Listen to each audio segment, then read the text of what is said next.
We are anonymous. All the signs of a looming war on the Korean Peninsula are surfacing. Watching as each country moves strategic pieces into place. But unlike past world wars, although there will be ground troops, the battle is likely to be fierce, brutal and quick. It will also be globally devastating both on the environmental and economical levels. This isn't a confined, years-long proxy or civil war, like Afghanistan, Yemen, Iraq or Syria. This is a real war with real global consequences. With 3 superpowers drawn into the mix, other nations will be coerced into choosing sides. So, what do the chess pieces look like so far? Unless you're off-grid and only consider newspapers good for fire kindling, South Korea's and the United States' position is well documented. Both are allied to the other. THAAD is verging on being plugged into a power source and North Korea is NC towards the evil Western axis. But the devil is in the details. It's the surrounding nations and their actions that are starting to give away part of the real story. The citizen will be the last to know. So it is important to understand what the other nations are doing.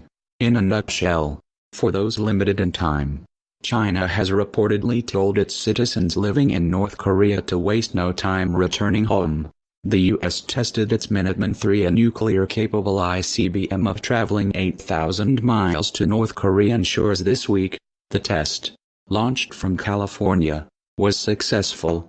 The Japanese have told its citizens they will likely only have a 10-minute warning of a pending nuclear strike against them, but to find shelter in the most solid building they can find.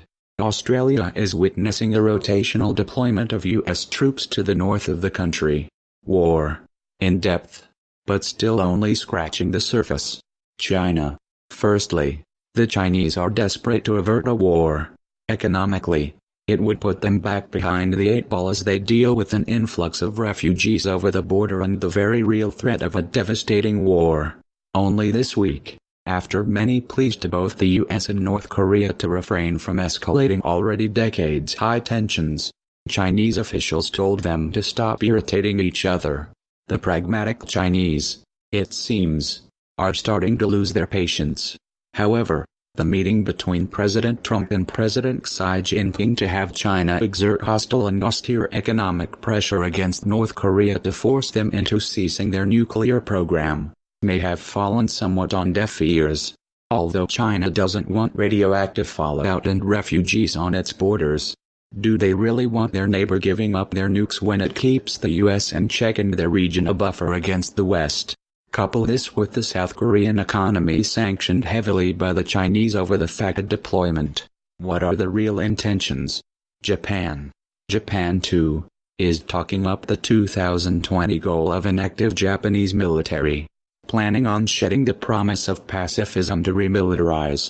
Already, governments over the years have loosely defined the Japanese war deal made after the Nagasaki and Hiroshima bombings to never instigate a war again as permissible to have a defensive army. But with the threat of ICBM provocation from the DRPK, will they preempt an attack? Reading between the lines, the Japanese issued a warning to their citizens to prepare for a nuclear attack. They were told to keep a solid, nearby building in mind to take cover and announced that they would have no more than a 10-minute warning of an impending nuclear strike. Sales have soared in Japan for essentials that would help to keep the citizens safe in such an event. But rightly so, given the North Korean state issuing this warning on May 4, 2017.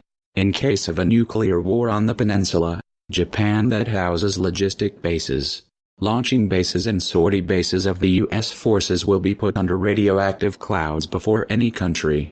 State-run Rodong Sinmun newspaper said, if Japan is truly concerned about its interests, it has to make due efforts for the peaceful settlement of the Korean Peninsula issue. And Australia isn't immune to the chess pieces moving into place, either. A strategic location in the Indian Ocean. U.S. Marines are amassing in the Northern Territory and are ready for anything. Under the guise of rotational training and deployment, 1,250 troops touched down in Darwin in mid-April for the 6th annual rotation. Although the first rotation was announced in 2011, But 2017 will also see the largest fleet of military aircraft arriving. Commanding Officer of Marine Rotational Force Star 1, Lieutenant Colonel Brian S. Middleton said when asked about North Korean tensions, that we stand ready to fight, with the Australians reminded by the more outspoken local journalists that the nation has never been impartial or neutral in war, and the close quarters of the Asia-Pacific. The reminder is sobering. But this doesn't mean outright war, not yet anyway. For the moment, China is calling for the US and North Korea to negotiate peacefully. The unpredictable Donald Trump has said it would be an honor to meet with Kim Jong-un, but Spicer downplayed the comment as unlikely to come to fruition anytime soon. But when President Trump starts reaching out to those like President Rodrigo Duterte of the Philippines to ensure they are on the same page, then one must start to wonder. However, even Duterte has advised the US to back away from Kim Jong-un. Prepare for what comes next. We are anonymous. We are legion. We do not forgive. We do not forget. Expect us.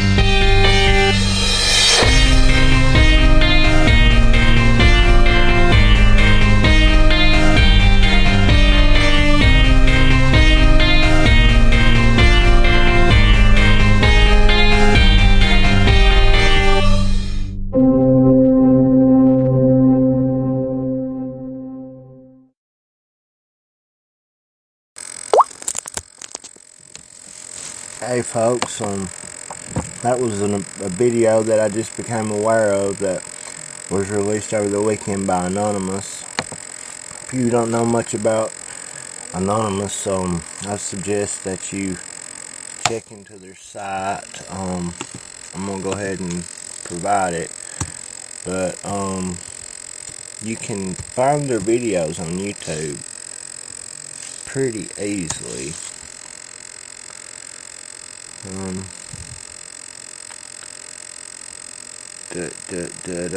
Here's their official site. It's anonofficial.com. That's ANONOFFICIAL.com. You can find them on Facebook.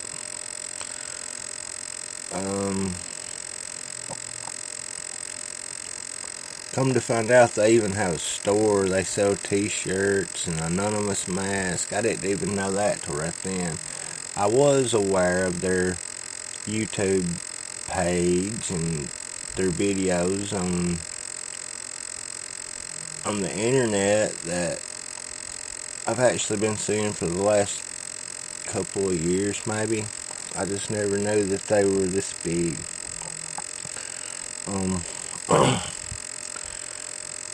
Yeah, this whole World War III thing has got me really freaking out, because they're not going to tell us nothing. Okay, last week Trump, he was testing nukes, intercontinental missiles to be exact, off the coast of California. So, that's a pretty good warning right there that we're going to war. He also has put 3 warships in the Beijing Sea, I think it was, best I can remember. As they said in that video, China's been urging their citizens in North Korea, known as the hermit crabs, to come home, not waste no time doing so. So, maybe China knows something that we don't. I don't know. I don't know what's up. I'd say they do, though. I mean,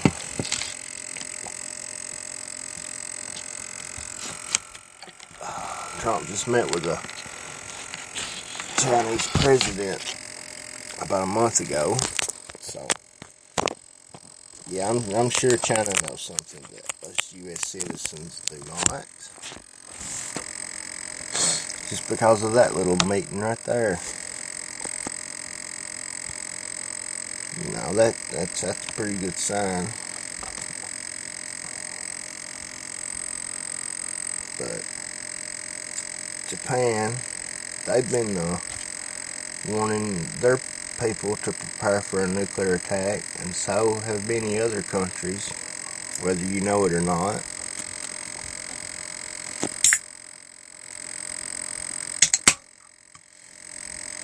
Excuse me, I had to pop the top again. Yeah, it's been a long night. After I got through doing the show last night, I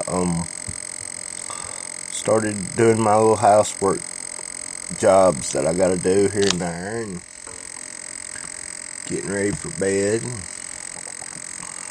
I got all my work done. I took me a good shower, and I was feeling better. And then all of a sudden I became aware of this video. And ever since, my mind, my thoughts, my prayers, everything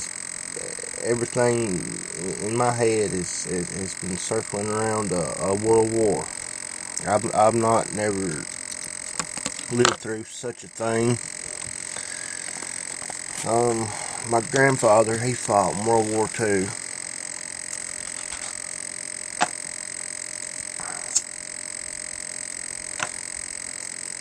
Other than that, though, I think he's the only one out of the family that's been in the military that I can think of, anyway.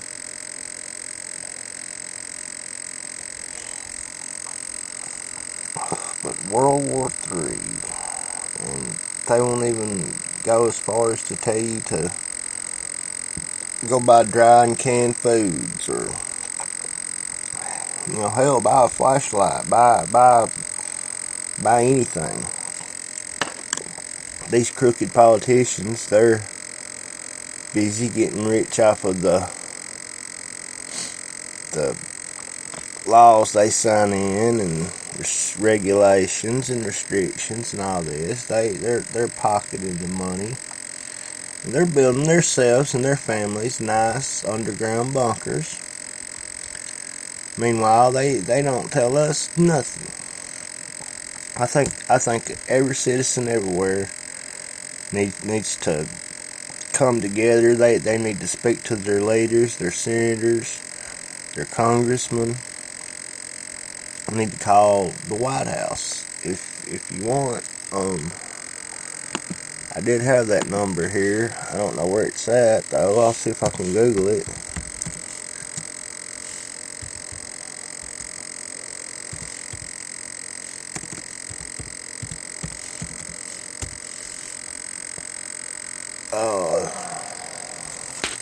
Here's a phone number, 202-456-1111.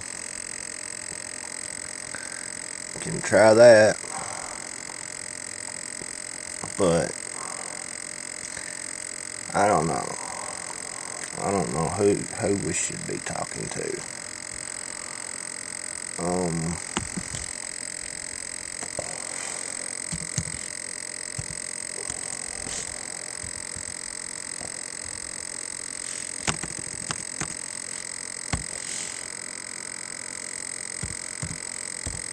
I'm looking up Senator Rand Paul's information right now. Here's his website, www.paul.senate.gov.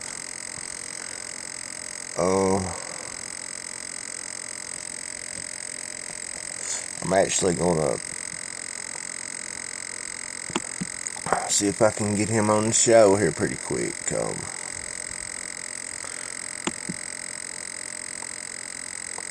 He seems like a pretty reasonable guy.